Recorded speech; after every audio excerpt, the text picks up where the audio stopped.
বসেন দুলা ভাই। প্রিয়া, তোমার সাথে আমার একটু কথা আছে। হ্যাঁ বলেন। আমাদের তো সেই ছোটবেলা থেকে বিয়ে ঠিক হয়ে আছে। তখন তো আমরা কিছু বুঝতাম না, এখন আমরা বড় হয়েছি, বুঝতে শিখেছি। বিয়ের আগে দুজন দুজনকে জানাটাও খুবই জরুরি। হ্যাঁ সে তো ঠিকই। তাই বলছিলাম, তোমার যদি এই বিয়েতে মত না থাকে, তুমি যদি অন্য কাউকে পছন্দ করো, আমাকে খোলাখুলি বলতে পারো, এ নিয়ে কোনো সমস্যা হবে না, আমি কিছু মনেও করবো না। না না আমি রাজি, আমার কোনো বয়ফ্রেন্ড নাই।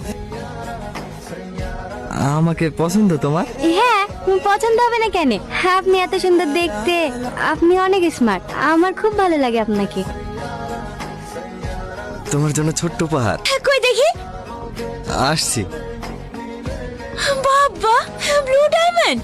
কই দেখি। বাবা তোর জিনিস বলে একটু দেখতেও দিবি না নাকি? এলে তোর জিনিস তুইলে। না না দেখ দেখ। ভাই ভাই, ওই তো তোর গার্লফ্রেন্ডে হবু বল। বিয়া দেখতে এসে জোড়া? হ্যাঁ, শালার বিরাট ভাব। থাম। এই, আমাকে ডাকছেন? হ্যাঁ হ্যাঁ, তুই আত্মার বাড়ি খেলবে?